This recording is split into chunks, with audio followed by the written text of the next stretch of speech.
Panorama group, जो सोचता है वो करता है।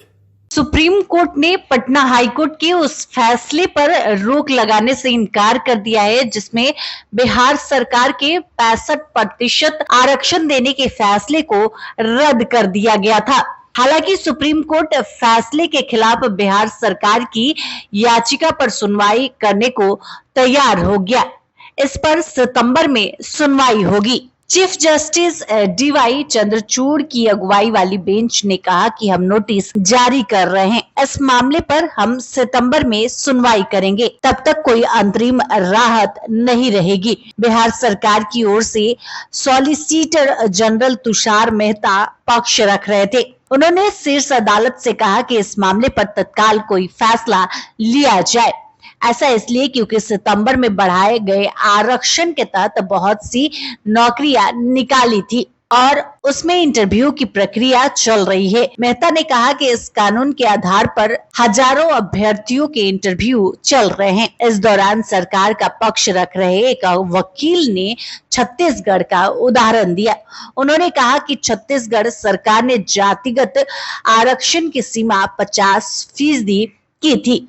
उस पर राज्य के उच्च न्यायालय ने रोक लगाई थी, लेकिन फिर सुप्रीम कोर्ट उस फैसले पर स्टे लगा दिया था। बताते कि नीतीश कुमार ने हाई कोर्ट की ओर से लगी रोक को शीर्ष अदालत में यह कहते हुए चुनौती दी थी कि हमने जो सर्वे कराया उसके आधार पर आरक्षण को बढ़ाया गया। बता दें कि राज्य सरकार ने शिक्षण संस्थाओं और सरकारी नौकरियों में एससी, एसटी, ओबीसी और ईबीसी को 50% से बढ़ाकर 65% आरक्षण देने का फैसला लिया था। इस फैसले को पटना हाईकोर्ट में चुनौती दी गई थी।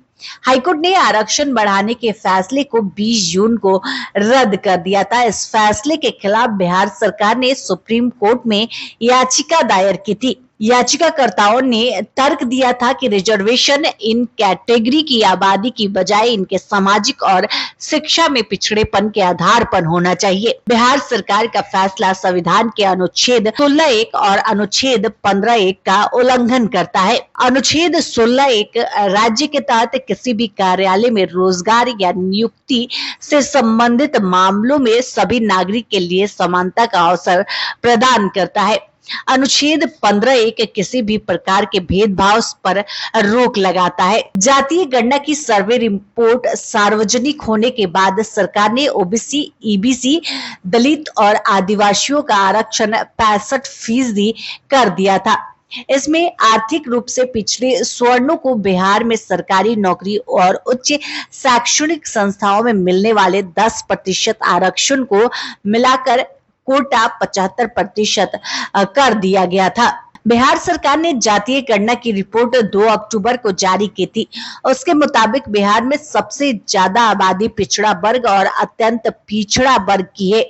रिपोर्ट के मुताबिक राज्य में 27.12% पिछड़ा वर्ग और 36% अत्यंत पिछड़ा वर्ग के लोग हैं। दोनों को जोड़ दिया जाए तो इनकी संख्या 63% हो जाती है। मुख्यमंत्री नीतीश कुमार ने 7 नवंबर 2023 को विधानसभा में घोषणा की थी कि बिहार सरकार आरक्षण के दायरे को बढ़ाएगी। 50% से इसे 65% या उसके ऊपर ले जाएंगे। मुख्यमंत्री के घोषणा के बाद कैबिनेट की मीटिंग बुलाई गई और 2.5 घंटे के अंदर कैबिनेट ने इस प्रस्ताव पर मुहर लगा दी।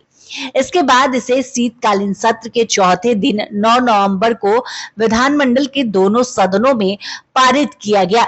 पटना हाईकोर्ट में न्यू रिजर्वेशन बिल को चुनौती देने वाली याचिका पर सुनवाई के दौरान चीफ जस्टिस की बेंच ने राज्य सरकार को 12 जनवरी तक जवाब देने को कहा था। याचिकाकर्ता की ओर से रोक लगाने की मांग को बेंच ने रिजेक्ट कर दिया था। याचिकाकर्ता ने नए आरक्षण बिल को गैर संवैधानिक बताते हुए इस पर रोक लगाने की मांग की थी।